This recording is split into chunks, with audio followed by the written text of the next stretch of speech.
Hello hi friends, ನೀವು ನೋಡ್ತಾ ಇದ್ದೀರಾ ಪುಟ್ಟ ಮನೆ ಅಡುಗೆ. ಬಿಸಿ ಬಿಸಿ ಮುದ್ದೆ ಜೊತೆ ಬಿಸಿ ಬಿಸಿ ಅನ್ನದ ಜೊತೆ ಒಂದು ರುಚಿಕರವಾದಂತಹ ಸಾಂಬಾರನ್ನ ಮಾಡಿ ಈ ವಿಡಿಯೋದಲ್ಲಿ ತಿಳಿಸ್ತಾ ಹೋಗ್ತೀನಿ. ಹಾಗಾದರೆ ಯಾವ ಸಾಂಬಾರು ಅಂತ ಯೋಚನೆ ಮಾಡ್ತಾ ಇದ್ದೀರಾ? ನೀವೇ ನೋಡ್ತಾ ಇರ್ಬೋದು, ಪಡವಲಕಾಯಿ ಸಾಂಬಾರು. ಯಾವ ರೀತಿ ಮಾಡೋದು? ತುಂಬ ಟೇಸ್ಟಿಯಾಗಿರುತ್ತೆ. ಎಲ್ಲ ಥರ ಸಾಂಬಾರನ್ನು ತಿಂದು ಬೇಜಾರಾಗಿದ್ದರೆ ಈ ಪಡವಲಕಾಯಿಯಿಂದ ಈ ರೀತಿ ಸಾಂಬಾರನ್ನ ಮಾಡಿಕೊಂಡು ಮನೇಲಿ ತಿಂದು ತುಂಬ ಟೇಸ್ಟಿಯಾಗಿರುತ್ತೆ. ಹೇಗೆ ಮಾಡೋದು ಅಂತಂದರೆ, ಮೊದಲು ಮಸಾಲೆನ ರೆಡಿ ಮಾಡ್ಕೊಳ್ಳೋಣ. ಒಂದು ಜಾರನ್ನ ತಗೊಂಡು ಅದಕ್ಕೆ ಸ್ವಲ್ಪ ಚಕ್ಕೆನ ಹಾಕ್ಕೋಬೇಕು. 1-2 ಬೆಳ್ಳುಳ್ಳಿನ ಬಿಡಿಸಿ ಈ ರೀತಿ ಹಾಕ್ಕೊಡಿ. ಸ್ವಲ್ಪ ಪುದೀನ ಸೊಪ್ಪು ಮತ್ತು ಕೊತ್ತಂಬರಿ ಸೊಪ್ಪು ಎರಡೂ ಕೂಡ ಸಮ ಪ್ರಮಾಣದಲ್ಲಿ ಹಾಕ್ಕೊಳ್ಳಿ. 1-2 ಹಿಡಿಯಷ್ಟು ಕಾಯಿ ತುರಿ ಆದರೆ ಸಾಕಾಗುತ್ತೆ.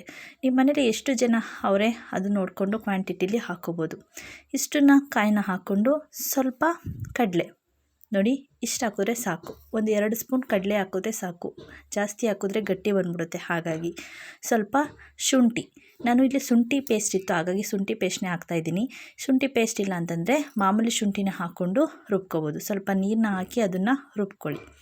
ಒಂದು ಪಾತ್ರೆನೇ ಇಟ್ಟು ಅದಕ್ಕೆ ಸ್ವಲ್ಪ ಎಣ್ಣೆನ ಹಾಕ್ಕೊಂಡು ಇಲ್ಲಿ ನಾನು ಓವರ್ ನೈಟು ನೆನೆಸಿರುವಂತಹ ಕಡಲೆಕಾಳು ಮತ್ತು ಪಡವಲಕಾಯಿನ ಈ ರೀತಿ ಸಣ್ಣದಾಗಿ ಹಚ್ಕೊಂಡು ಇಟ್ಕೊಂಡಿದ್ದೀನಿ.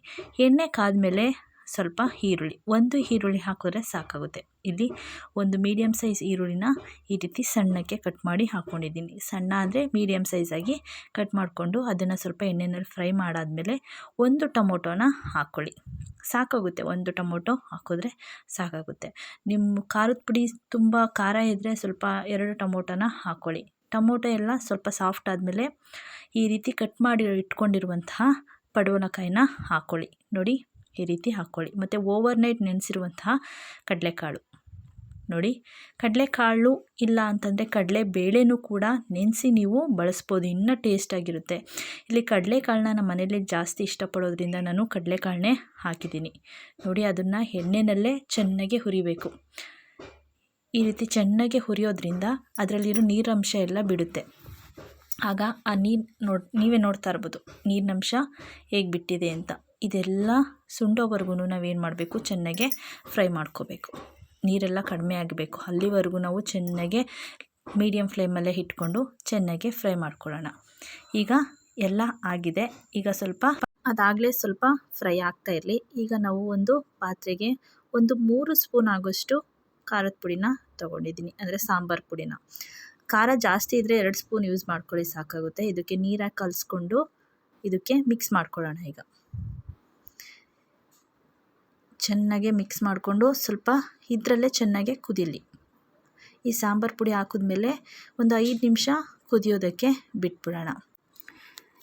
ಈ ರೀತಿ ಮಾಡೋದ್ರಿಂದ ತುಂಬ ಟೇಸ್ಟಾಗಿರುತ್ತೆ. ನೋಡಿ, ಇದು ಕುದೀತಾ ಇದೆ.